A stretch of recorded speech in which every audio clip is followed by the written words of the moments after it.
Hey guys, welcome back to my channel vlogs with Ankita. So big ಬಾಸ್ನ ನೆನ್ನೆಯ live ಅಪ್ಡೇಟ್ಸ್ನ ನೋಡೋಣ.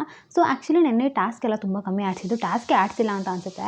ಸೊ ಈ ವಾರದ ಟಾಸ್ಕ್ಗಳು ಯಾವ ಥರ ಇರುತ್ತೆ, ಇಂಡಿವಿಜುವಲ್ ಟಾಸ್ಕ್ ಅಥವಾ ಟಾಸ್ಕ್ ಇರ್ತೋ ಇಲ್ವೋ ಅನ್ನೋದು ಇನ್ನೂ ಕನ್ಫರ್ಮ್ ಇಲ್ಲ. ಯಾಕಂದರೆ ನೆನ್ನೆ ಆಲ್ರೆಡಿ ನೆನ್ನೆ ಟಾಸ್ಕ್ ಕೊಡಬೇಕಿತ್ತು, ಬಟ್ ಇನ್ನೂ ಕೊಟ್ಟಿಲ್ಲ. ನೋಡೋಣ ಇವತ್ತೇನಾದರೂ ಕೊಡ್ಬೋದು. ಬಟ್ ನೆನ್ನೆ ಲೈವಲ್ಲಿ ಏನೇನಾಯಿತು ಅಂತ ಹೇಳ್ತೀನಿ. ಸೊ ನೆನ್ನೆ ನಾಮಿನೇಷನ್ಸ್ ಪ್ರಕ್ರಿಯೆ ಇರೋದ್ರಿಂದ ಬೆಳಿಗ್ಗೆನೇ ನಾಮಿನೇಷನ್ಸ್ ಪ್ರಕ್ರಿಯೆ ಎಲ್ಲ ಆಯಿತು. ಸ್ವಲ್ಪ ಅಂದರೆ ಈವ್ನಿಂಗ್ ತನಕ ಎಲ್ಲ ಏನು ಮಾಡಲಿಲ್ಲ, ಬೆಳಿಗ್ಗೆನೇ ನಾಮಿನೇಷನ್ಸ್ ಎಲ್ಲ ಆಗೋಯಿತು.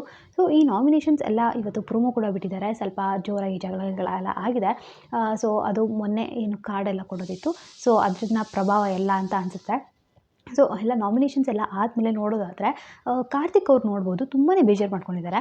ನನಗೆ ನೆನ್ನೆ ಆ್ಯಕ್ಚುಲಿ ಅಷ್ಟು ಗೊತ್ತಾಗಿರಲಿಲ್ಲ. ಅಂದರೆ ತುಂಬಾ ಅವ್ರು ಇಡೀ ಲೈವಲ್ಲೂ ನೆನ್ನೆ ಪೂರ್ತಿ ದಿನ ತುಂಬ ಬೇಜಾರಲ್ಲೇ ಇದ್ದರು. ಬಾಲ್ಕನಿನ ಕೂಡ ಅಷ್ಟೇ ತುಂಬ ಹೊತ್ತು ಹೋಗ್ಬಿಟ್ಟು ಕುತ್ಕೊಂಡಿದ್ರು, ಒಬ್ಬರೇ ಕೂತಿದ್ರು, ಯಾರ ಜೊತೆ ಮಾತಾಡ್ತಿರಲಿಲ್ಲ, ತುಂಬ ಬೇಜಾರಲ್ಲಿದ್ದರು. ಆಮೇಲೆ ವಾಶ್ರೂಮ್ ಏರಿಯಾದಲ್ಲೂ ಅಷ್ಟೇ ಒಬ್ಬರೇ ನಿಂತ್ಕೊಂಡು ಕ್ಯಾಮ್ರಾ ಜೊತೆ ಏನೋ ಮಾತಾಡ್ಕೊಂಡು ನಿಂತಿದ್ರು. ಆಮೇಲೆ ತನಿಷ್ ಅವ್ರ ಜೊತೆ ಒಂದು ಸ್ವಲ್ಪ ಹೊತ್ತು ಕುತ್ಕೊಂಡು ಮಾತಾಡ್ತಿದ್ರು. ಸೊ ತುಂಬಾ ಬೇಜಾರಲ್ಲಿ ಇದ್ದಿದ್ದಂತೂ ಹೌದು. ಸೊ ಇವತ್ತು ಪ್ರೋಮೋ ನೋಡಾದ್ಮೇಲೆ ನೋಡಿದ್ರೆ ಅವರು ತನಿಷ್ ಅವ್ರನ್ನ ನಾಮಿನೇಟ್ ಮಾಡಿದ್ದಾರೆ.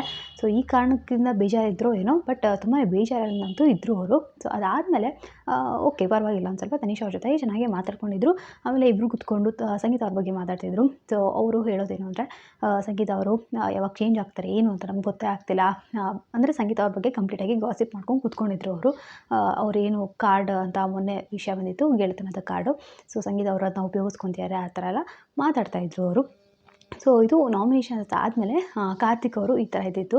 ಸೊ ಇನ್ನೊಂದು ಏನು ಅಂತಂದರೆ ವಿನಯ್ ಅವ್ರ ಬಗ್ಗೆ ಹೇಳಬೇಕು. ಮೊನ್ನೆ ನೋಡಿದ್ದೀವಿ, ವಿನಯ್ ಅವರು ಮತ್ತು ಪ್ರತಾಪ್ ಅವರು ಸ್ವಲ್ಪ ಕ್ಲಾಶಸ್ ಆಗಿತ್ತು ಅವರಿಬ್ಬರ ಮಧ್ಯಕ್ಕೆ. ಬಟ್ ಇಲ್ಲಿ ಅಡುಗೆ ಮಾಡುವಂಥ ಒಂದು ಸಂದರ್ಭದಲ್ಲಿ ವಿನಯ್ ಅವರು ಪ್ರತಾಪ್ ಅವರಿಗೆ ಸಾರಿ ಕೇಳ್ತಾರೆ. ಅವ್ರು ಏನೇನೆಲ್ಲ ಮಾತಾಡಿದ್ರು ಆ ಸ್ಟೇಟ್ಮೆಂಟ್ಸ್ ಎಲ್ಲ ಸಾರಿ ಕೇಳಲ್ಲ, ಬಟ್ ಏಕವಚನದಲ್ಲಿ ಮಾತಾಡಿರೋ ಕಾರಣ ಪ್ರತಾಪ್ ಅವರಿಗೆ ಏಕವಚನದಲ್ಲಿ ಮಾತಾಡೋದಕ್ಕೆ ಸಾರಿ ಪ್ರತಾಪ್ ಅಂತ ಇಲ್ಲಿ ವಿನಯ್ ಅವರು ಹೇಳ್ತಾರೆ. ಸೊ ಇವಾಗ ಪ್ರತಾಪ್ ಅವರು ಕೂಡ ಅಷ್ಟೇ, ಇಲ್ಲ ಅದೆಲ್ಲ ತಲೆ ಕೆಡಿಸ್ಕೋಬೇಡಿ ಬಿಡಿ ಅಣ್ಣ ಅಂತ ಅವರು ಇವಾಗ ಕೂಲ್ ಆಗಿದ್ದಾರೆ ಅಂತ ಹೇಳ್ಬೋದು. ಸೊ ಇದು ನೆನ್ನೆಯ ಒಂದು ಲೈವ್ ಅಪ್ಡೇಟ್ ಆಗಿತ್ತು. ಸೊ ಬಿಗ್ ಬಾಸ್ನ ಎಲ್ಲ ಲೈವ್ ಅಪ್ಡೇಟ್ಸ್ನ ನಾನು ಹಾಕ್ತಿರ್ತೀನಿ. ಸೊ ಪ್ಲೀಸ್ ಚಾನಲ್ಗೆ ಸಬ್ಸ್ಕ್ರೈಬ್ ಮಾಡ್ಕೊಂಡು ಸಪೋರ್ಟ್ ಮಾಡಿ. ಹಾಗೆ ರಕ್ಷಣಾ ಚಾನಲ್ ಕೂಡ ಹೋಗ್ಬಿಟ್ಟು ಸಬ್ಸ್ಕ್ರೈಬ್ ಮಾಡ್ಕೊಳ್ಳಿ. ಅವಳ ಚಾನಲ್ ಹೆಸರು ರಕ್ಷಾ ರೆಡ್ಡಿ ಅಂತ. ಡೈಲಿ ವೀಡಿಯೋಸ್ ಆಗ್ತಿರ್ತಾಳೆ, ನಿಮ್ಮೆಲ್ಲರಿಗೂ ಖಂಡಿತವಾಗ್ಲೂ ಇಷ್ಟ ಆಗ್ಬೋದು. ಸೊ ಮತ್ತೆ ಹೊಸ ವಿಡಿಯೋದಲ್ಲಿ ಸಿಗ್ತೀನಿ. ಅಂಟಿಲ್ ದೆನ್ ಟೇಕ್ ಕೇರ್, ಬಾಯ್.